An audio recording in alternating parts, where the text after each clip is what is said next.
मुझे याद हो, एक के पास मूंछ थी, एक के पास पूंछ थी। मूंछ वाले को कोई पूछता नहीं था, पूंछ वाले की पूंछ, मूंछ वाले को कोई पूछता थी, पूंछ वाले की पूंछ। मूंछ वाले के पास तनी हुई मूंछ का सवाल था, पूंछ वाले के पास झुकी हुई पूंछ का जवाब था। पूंछ के दो दिशाएं नहीं होती, या तो मोहब्बत में हिलेगी, मारेगी या मरेगी, एक वक्त में एक ही काम करेगी। अब मेरा तर्क देखिए कि मूंछें क्यों अशक्त हैं, क्योंकि दो दिशाओं में गलत है। एक झुकी हुई पूंछ वाला, एक झुकी हुई मूंछ वाला झुकी हुई पूंछ वाले से बोला, यार मैं जिंदगी में उठ नहीं पा रहा। पूंछ वाला बोल, बिल्कुल नहीं उठ पाओगे। कारण 1 मिनट में समझ जाओगे, बताता हूँ। अब अंतिम पंक्तियां हैं तो इसकी समझ जाओगे, बताता हूँ। तुम बिना हाथ लगाए अपनी मूंछ उड़ा के दिखाओ, मैं पूंछ उड़ा के दिखाता। तो जो उठा सकता है वही उठ सकता है। इसीलिए आज के ज़माने में मूंछ वालों की नहीं, पूंछ वालों की सत्ता है।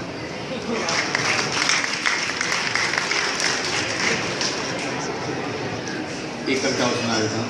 निधि ने इतने प्रेम से बुलाया मुझे, संजय जी बहुत आत्मीय है। एक मेरी बड़ी लोकप्रिय कविता है, तो आपकी में से कुछ लोगों की सुनी हुई भी हो सकती है कभी तो, लेकिन मैंने कुछ जातक कथाएं लिखी थी। वो जातक कथाएं बदलती रहती हैं, बनती रहती हैं, नई नई भी जुड़ जाती हैं उसमें। जानवरों के माध्यम से अपने समाज की व्यथा को बताने का एक कौशल इन कथाओं में होता है। एक नन्हा मेमना और उसकी माँ बकरी जा रहे थे जंगल में, राह थी संकरी। अचानक सामने से आ गया एक शेर, लेकिन अब तो हो चुकी थी बहुत देर। भागने का नहीं था कोई भी रास्ता, बकरी और मेमने की हालत खस्ता। उधर शेर के कदम धरती नापे, इधर ये दोनों थर थर कांपे। अब तो शेर आ गया एकदम सामने, बकरी लगी जैसे तैसे बच्चे को थामने। तो छिटक कर बोला बकरी का बच्चा, शेर अंकल क्या तुम हमें खा जाओगे एकदम कच्चा? शेर मुस्कुराया, उसने अपना भारी पंजा मेमने के सर पर फिराया, बोला, हे बकरी कुल गौरव, आयुष्मान भव, चिरायु भव, दीर्घायु भव, कर कलरव, होत्सव, साबुत रहे तेरे सब अवयव। आशीष देता ये पशुपुंगव शेर कि अब नहीं होगा कोई अंधेर। उछलो कूदो नाचो और जियो हंसते हंसते, अच्छा बकरी भैया नमस्ते। इतना कहकर शेर कर गया प्रस्थान। बकरी हैरान, बोली बेटा ताज्जुब है, भला ये शेर किसी पर रहम खाने वाला है? लगता है जंगल में चुनाव आने वाला है।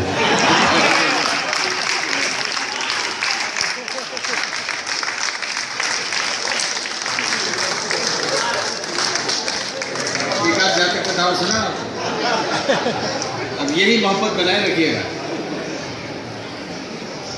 शेर ने कुएं में झांका, वहां पहले से बैठा था एक शेर बांका। ऊपर वाले शेर ने दहाड़ लगाई, प्रतिध्वनि नीचे से आई, मत समझना मुझे अपनी परछाई, बहुत देर पहले का आया हुआ हूं, तुम्हारी महत्वाकांक्षाओं का सताया हुआ। बाहर निकलूंगा, दहाड़ूंगा और ऐंठ जाऊंगा। हाँ 70 करोड़ दिलवा दोगे तो फिर से पानी में बैठ जाऊंगा। आपको देखने को मिले। एक और कहानी देखिए। पानी से निकलकर मगरमच्छ किनारे पर आया, इशारे से उसने बंदर को बुलाया। बंदर बोला, खौं खौं, क्यों क्यों, तुम्हारी नज़र में तो मेरा कलेजा है। बोला, ना ना ना ना ना ना ना भैया, तुम्हारी भाभी ने खास तुम्हारे लिए सिंघाड़े का अचार भेजा। बंदर सोचे क्या क्या वो झाला है, लगता जंगल में चुनाव आना है। लेकिन प्रकट में बोला अचार, वो भी सिंघाड़े का, यानी नदी के कबाड़े का। बड़ी ही दयावान तुम्हारी मादा है, लगता है शेर के खिलाफ चुनाव लड़ने का इरादा है। बोला कैसे जाना कैसे जाना? देखिए व्यंग्य देखिए, कैसे जाना कैसे जाना? बोले ऐसे जाना कि आजकल भ्रष्टाचार की नदी में नहाने के बाद जिसकी भी छवि स्वच्छ है वही तो मगरमच्छ है। एक रोटी का बंटवारा कराने के लिए आई दो बिल्ली, एक समझिए तमिलनाडु की तो एक पश्चिम बंगाल। एक रोटी का बंटवारा कराने के लिए आई तो बिल्ली। बंदर ने बिल्कुल नहीं उड़ाई उनकी खिल्ली, बड़ी गंभीरता से अपना झोला खोला और ठीक वैसी ही एक रोटी निकालते हुए बोला, किस बात की लड़ाई है? किस बात की लड़ाई है? दोनों एक एक साबुत रोटी खाओ ना, ऊपर से मराई है। बिल्लियां हैरान, दोनों के खड़े हो गए, चारों कान, सोचे ये क्या गड़बड़ चला है, इतने जल्दी चुनाव होने वाला है। पास में बैठा हुआ दूसरा बंदर बोला, देखिए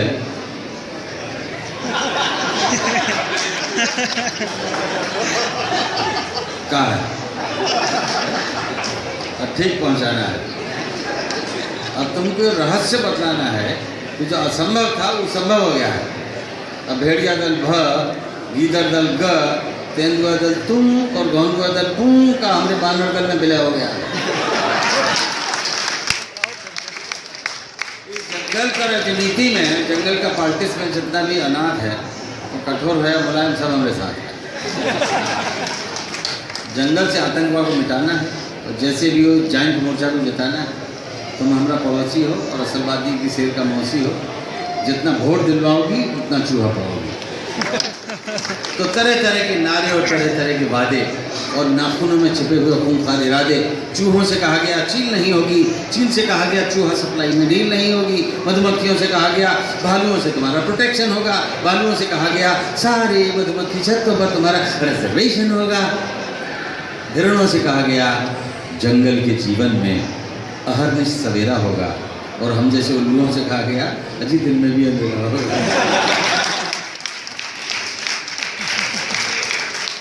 उधर झूमता हुआ उन्माद में, उधर झूमता हुआ उन्माद में शेर आया अपनी मांग में, बोला ओ पूरा जंगल घेरनी, मेरी स्वीट हार्ट शेरनी, आई लव यू, इलो इलो।